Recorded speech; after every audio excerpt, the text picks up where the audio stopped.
Hello बच्चों, आज हम स्टार्ट करेंगे आईसीएससी की सीरीज आईसीएससी फिजिक्स। ठीक है, ICSC physics class 9।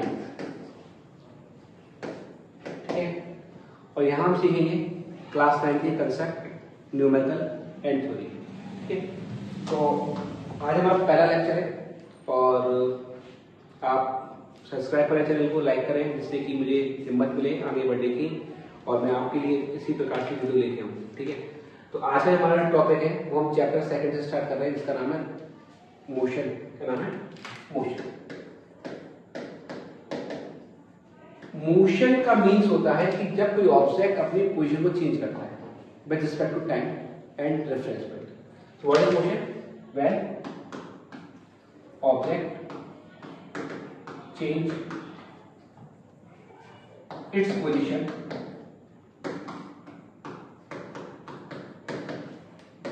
with respect to time,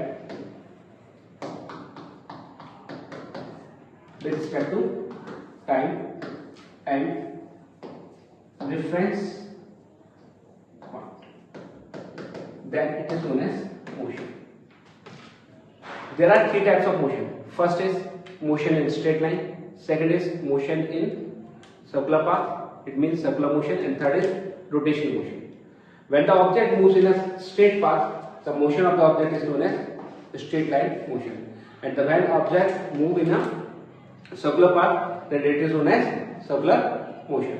Okay, and when the object is moving about its own axis, जैसे फैन का मोशन जो होता है बच्चों, वो क्या होता है? रोटेशनल मोशन होता है। क्लियर है? अब एक टर्म आता है जिससे बोलते हैं रेफरेंस पॉइंट। क्या बोलते हैं? Reference point. रेफरेंस पॉइंट है क्या? रेफरेंस पॉइंट वो पॉइंट होता है जहां से हम ऑब्जेक्ट के मोशन को स्टडी करते हैं। जैसे अगर मैं खड़ा हूं तो आपके रिस्पेक्ट में मेरा कोई मोशन नहीं हो रहा है क्योंकि मैंने अपनी पोजीशन को चेंज नहीं किया, मतलब मैं रेस्ट में हूं। तो कोई ऑब्जेक्ट रेस्ट में है या फिर मोशन में है, वो हमको कौन बताएगा? रेफरेंस पॉइंट बताएगा।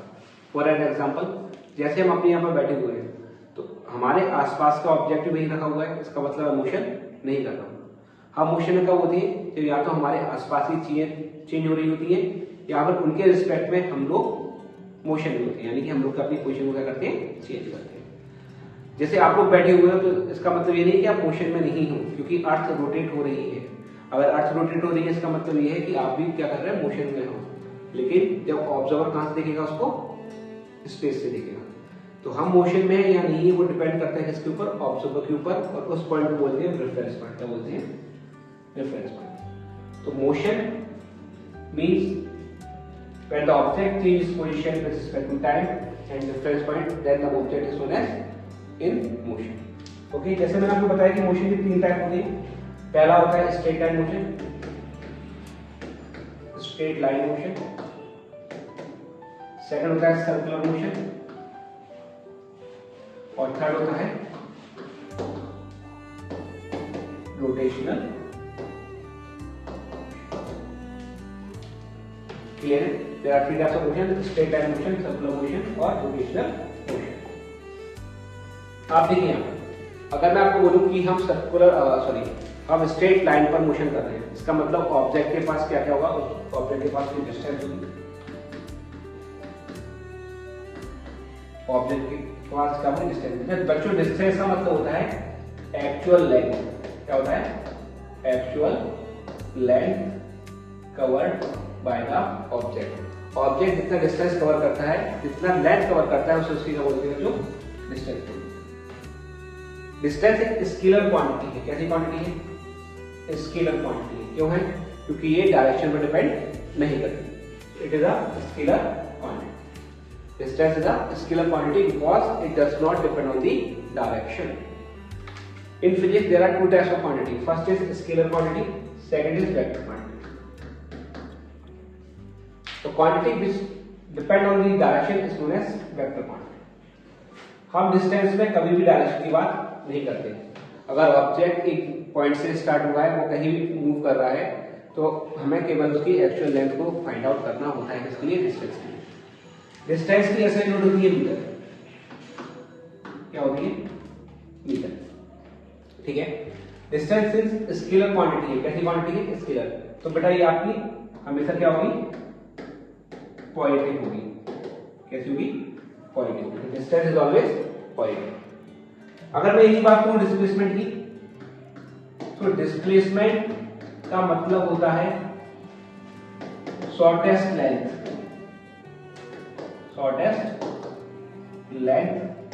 कवर्ड बाय द ऑब्जेक्ट, यानी कि shortest path covered by the object is known as displacement.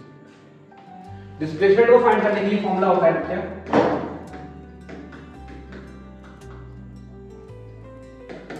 Final position minus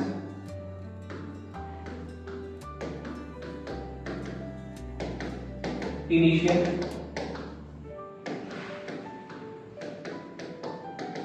position.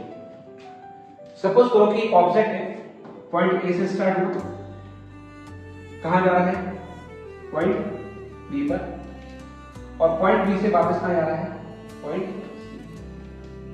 हमसे बोला गया कि ए बी आपका 4 सेंटीमीटर है, बी सी आपका 3 सेंटीमीटर है।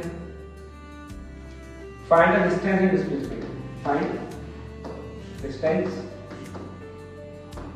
And displacement.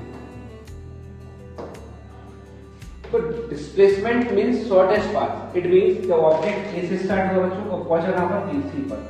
तो हमें केवल ए से सी का ही लेंथ निकालना है। क्या निकालना है, ए से सी का लेंथ निकालना है, जबकि हम डिस्टेंस में क्या लेते हैं, ए टू बी और बी टू सी।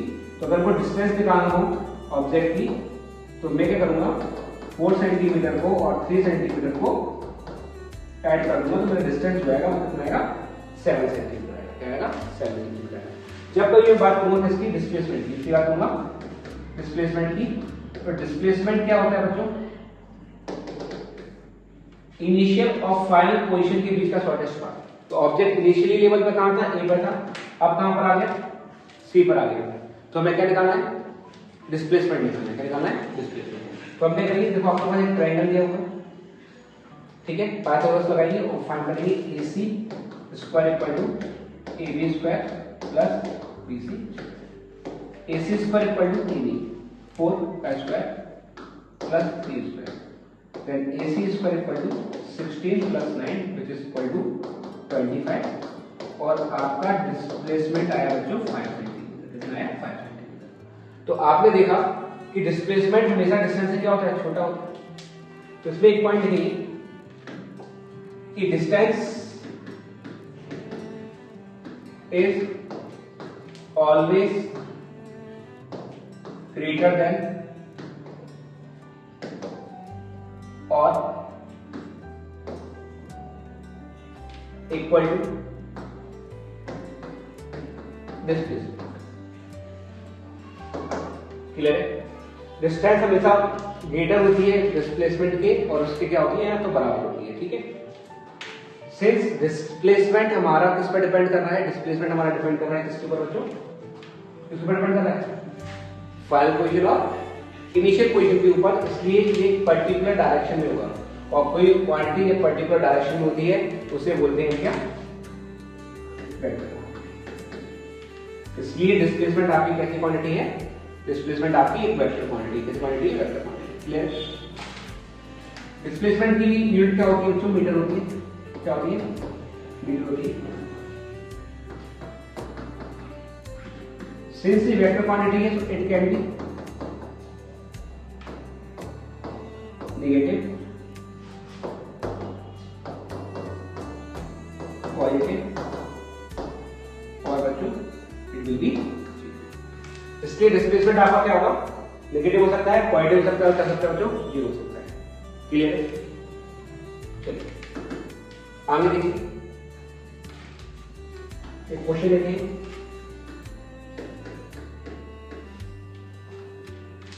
लेट कर दो कि ऑब्जेक्ट सर्कुलर पाथ में मूव कर रहा है, ठीक है, जिसका रेडियस 7 सेंटीमीटर है। कितना है, 7 सेंटीमीटर, और वो पॉइंट ए पर है, और एक राउंड लगाकर कहां जाता है, वापस पॉइंट ए पर आया है। कहां आता है, पॉइंट ए पर आया। तो हमें डिस्टेंस और डिस्प्लेसमेंट निकालना है इन वन कंप्लीट रेवोल्यूशन। क्या निकालना है? We need to calculate distance and find distance and displacement in one complete revolution. तो आप देखिए ऑब्जेक्ट ए से मूव करती हुई वापस से उसी पे आया था, तो अगर मैं डिस्प्लेसमेंट निकालूंगा, क्या निकालूंगा? डिस्प्लेसमेंट। तो डिस्प्लेसमेंट का फॉर्मूला होता है final position minus initial position.